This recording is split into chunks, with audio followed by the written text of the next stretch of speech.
어제 아이 방문을 열었습니다. 특별한 이유가 있었던 건 아닙니다. 그냥 오랜만에 한번 들여다보고 싶었습니다. 방은 그대로였습니다. 책상도 그대로, 책꽂이도 그대로, 창가에 놓아두었던 작은 화분도 그대로. 그런데 왠지 모르게 방이 훨씬 커 보였습니다. 아이가 없으니까, 그 방을 채우던 소리가 없으니까, 문을 닫으면서 생각했습니다. 이게 이렇게 클 줄 몰랐다. 아이가 집을 떠난 지 벌써 몇 달이 지났습니다. 결혼을 했거나, 취업을 해서 이사를 갔거나, 유학을 갔거나, 이유야 다 다르겠지만, 결과는 같습니다. 집이 조용해졌습니다. 처음엔 오히려 좋았습니다. 드디어 내 시간이 생겼다. 조용하게 쉴 수 있겠다. 텔레비전 채널도 내 마음대로 고를 수 있겠다. 그런데 며칠이 지나고 몇 주가 지나면서 이상한 감정이 올라오기 시작했습니다. 고요함이 낯설었습니다. 아무 소리도 없는 집이 무거웠습니다. 저녁밥을 차려놓고 혼자 앉아 있으면 밥상이 왜 이렇게 크게 느껴지는지, 혹시 이런 감정 느껴보신 적 있으신가요? 그리운 것도 아니고 슬픈 것도 아닌데 그냥 집이 어딘가 비어 있는 것 같은 느낌. 그 고요함이 왠지 무서운 느낌. 오늘은 그 감정이 왜 오는지, 그리고 그것이 사실은 무엇을 의미하는지, 기원전 3세기 그리스의 한 철학자가 남긴 이야기와 함께 풀어보려 합니다. 빈 방을 보며 우는 이유가 있습니다. 그리고 그 이유를 알면 고요함이 달라 보입니다. 심리학에서는 이런 경험을 빈둥지 증후군이라고 부릅니다. 자녀가 독립한 이후 부모가 경험하는 상실감, 공허함, 정체성 혼란을 가리키는 말입니다. 이것은 특별한 사람에게만 오는 감정이 아닙니다. 연구에 따르면 자녀를 독립시킨 부모의 절반 이상이 이 감정을 경험한다고 합니다.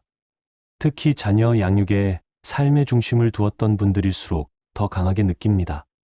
그런데 이상합니다. 아이가 잘 자랐고 제 앞가림을 하게 됐고 독립을 했습니다. 부모로서 해야 할 일을 다 한 셈입니다. 기뻐해야 할 일 아닌가요? 그런데 왜 이렇게 마음 한쪽이 허할까요? 그 이유는 하나입니다. 우리는 오랫동안 누군가를 위해 사는 것으로 나 자신을 정의해왔기 때문입니다. 엄마로서, 아빠로서 그 역할이 삶의 가장 큰 자리를 차지하고 있었는데 그 역할이 달라진 순간 나는 이제 누구인가 하는 물음이 고요함 속에서 올라오는 것입니다. 오늘은 이 질문에 답을 준 철학자 이야기를 해드릴게요. 기원전 341년 그리스 사모스 섬에서 태어난 에피쿠로스. 그는 35살이 되던 해에 아테네 외곽의 작은 정원을 하나 삽니다. 그리고 그곳에서 친구들과 함께 살기 시작합니다. 먹고, 마시고, 이야기 나누고, 철학을 논하면서. 이 공동체는 정원의 학파라고 불렸습니다. 당시로서는 매우 파격적이었습니다. 귀족과 평민, 남성과 여성, 심지어 노예까지 함께 했으니까요. 에피쿠로스는 이렇게 말했습니다.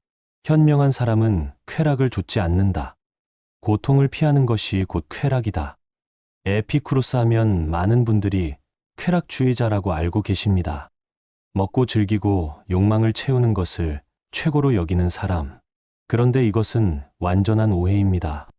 에피쿠로스가 말한 쾌락은 그런 것이 아니었습니다. 그는 쾌락을 두 가지로 나눴습니다. 첫 번째는 움직이는 쾌락입니다. 맛있는 것을 먹을 때의 즐거움, 음악을 들을 때의 흥분, 새로운 것을 경험할 때의 설렘. 이런 쾌락은 자극이 있는 동안만 지속됩니다.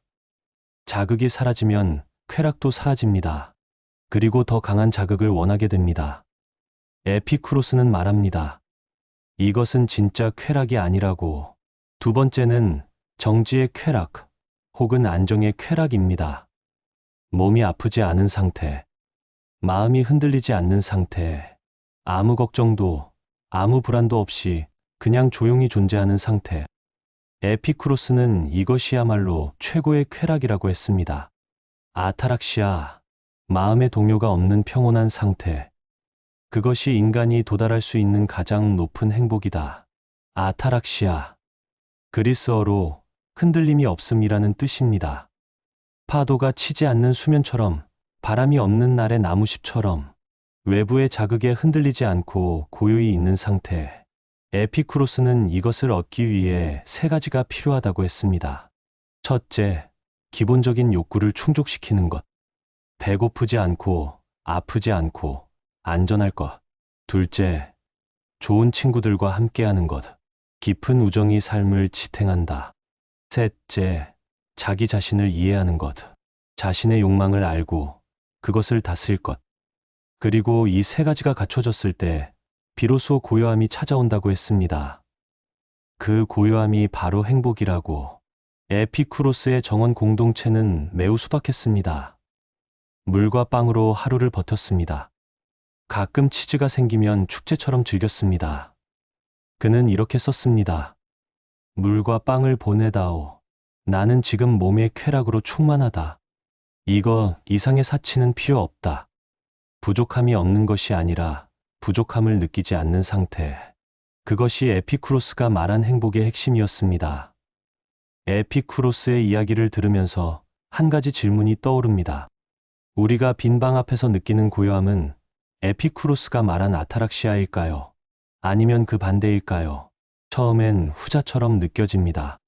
이 고요함은 편안한 게 아니라 뭔가 없어진 것 같은 느낌이니까. 그런데 조금 더 들어가 보면 다른 이야기가 보입니다.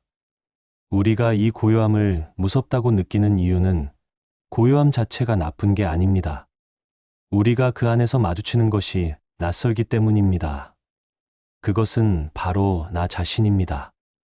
아이들이 있을 때 우리는 아이들의 소리로 집을 채웠습니다. 그 소리가 사라지자 드디어 나 자신의 소리가 들리기 시작했습니다. 동양 철학에도 같은 이야기가 있습니다. 노자는 도덕경에서 이렇게 말했습니다. 30개의 바퀴살이 하나의 바퀴통에 모인다. 그 빈 구멍이 있어야 수레가 굴러간다. 찰흙으로 그릇을 만든다. 그 빔이 있어야 그릇이 쓸모 있다. 비어있는 것이 쓸모없는 것이 아닙니다. 비어있기 때문에 무언가를 담을 수 있습니다. 아이들로 가득했던 집이 이제 비었습니다. 그 비움이 처음엔 상실처럼 느껴집니다. 그러나 에피쿠로스와 노자는 같은 말을 하고 있습니다. 비어있는 것이야말로 진짜 쓸모있는 공간이라고. 생각해보면 우리는 아이를 키우는 동안 얼마나 많은 것을 미뤘을까요? 하고 싶었던 일, 읽고 싶었던 책, 배우고 싶었던 것, 만나고 싶었던 사람, 모두 아이가 크면, 아이가 독립하면 그 다음에 하겠다고 미뤄두었던 것들입니다. 네, 그 다음이 지금 왔습니다. 에피쿠로스가 말한 아타락시아는 어떤 자극이 없어진 상태가 아닙니다. 더 이상 밖을 향해 달려가지 않아도 되는 상태입니다. 드디어 안으로 들어올 수 있는 상태입니다. 그 고요함이 무서운 것은 그 안에 아직 나를 만나지 못했기 때문입니다. 그 안으로 조금 더 들어가면 오랫동안 만나지 못했던 나 자신이 기다리고 있습니다. 그리고 한 가지 더, 그 고요함이 무섭다는 것 자체가 사실은 아름다운 증거입니다. 무섭다는 것은 그 자리에 그만큼 소중한 것이 있었다는 뜻입니다. 아이에 대한 사랑이 깊었기 때문에 그 자리가 비었을 때 아픈 것입니다. 무감각했다면 아프지 않았을 겁니다. 두려움은 상실의 증거가 아니라 사랑의 증거다. 에피쿠로스의 정신으로 다시 읽는 빈둥지. 에피쿠로스는 말합니다. 고통을 부정하지 말라고. 고통을 들여다보면 그 안에 진짜 소중한 것이 무엇인지 보인다고. 오늘 에피쿠로스의 이야기를 들으면서 빈 방 앞에서의 그 감정이 조금 다르게 보이셨을 수도 있습니다. 두 가지 위로를 드리고 싶습니다. 첫 번째는 그 고요함은 당신이 잘 살았다는 증거입니다. 아이들이 집을 떠났다는 것은 그들이 자신의 삶을 살 수 있게 됐다는 뜻입니다. 그것은 당신이 수십 년 동안 잘 키웠기 때문입니다. 빈 방은 실패의 공간이 아닙니다. 성공한 부모의 훈장입니다. 에피쿠로스는 이렇게 말했을 것입니다. 당신이 해야 할 일을 다 했기에 이제 고요함이 찾아온 것이라고. 그 고요함은 당신이 받을 자격이 있는 선물이라고. 두 번째는 고요함은 처음 얻는 자유입니다. 30년, 40년 동안 누군가의 부모로 살았습니다. 아이의 시간표에 맞춰 일어나고, 아이의 필요에 맞춰 움직이고, 아이의 미래를 위해 내 오늘을 썼습니다. 그 시간이 소중했습니다. 그리고 그 시간이 이제 끝났습니다. 에피쿠로스가 말한 아타락시아는 자극이 없어진 상태가 아닙니다. 더 이상 외부의 요구에 흔들리지 않아도 되는 상태입니다. 처음으로 내가 원하는 것만 생각해도 되는 상태입니다. 그 고요함이 바로 자유입니다. 오늘부터 할 수 있는 한 가지는 뭘까요? 에피쿠로스는 거창한 것을 권하지 않았습니다. 정원에 앉아 친구와 이야기를 나누고 소박한 음식을 먹고 좋은 책을 읽는 것. 그것으로 충분하다고 했습니다. 오늘 빈 방에 나를 위한 것 하나를 놓아보는 건 어떨까요? 좋아하는 꽃 한 송이, 읽고 싶었던 책 한 권, 오래된 음악 한 장. 그 방이 더 이상 아이의 방이 아니라 내 삶이 시작되는 공간이 되는 첫 번째 순간. 그 작은 행동 하나가 에피쿠로스가 말한 아타락시아를 향한 첫걸음입니다. 에피쿠로스는 죽기 직전 친구에게 편지를 남겼습니다. 그는 당시 몹시 아팠습니다. 방광결석으로 극심한 통증을 겪고 있었습니다. 그런데 그 편지에 이렇게 썼습니다. 나의 몸은 고통스럽다. 그러나 나의 마음은 고요하다. 오늘 하루도 행복하다. 몸의 고통과 마음의 고요함이 동시에 존재할 수 있다고. 외부의 상황이 어떠하든 마음 안에 아타락시아가 있다면 행복할 수 있다고. 빈 방이 무섭게 느껴지는 오늘 밤. 그 고요함 속으로 조금 더 들어가 보세요. 그 안에 오랫동안 기다려온 내가 있습니다. 오늘 영상이 마음에 닿으셨다면 구독과 좋아요 부탁드립니다. 댓글에 지금 나를 위해 하고 싶은 것 한 가지를 남겨주시면 함께 이야기 나눠보겠습니다. 다음 영상에서는 나이 들수록 왜 친구가 사라질까요? 라는 주제로 찾아뵙겠습니다. 천천히 함께 걸어가겠습니다.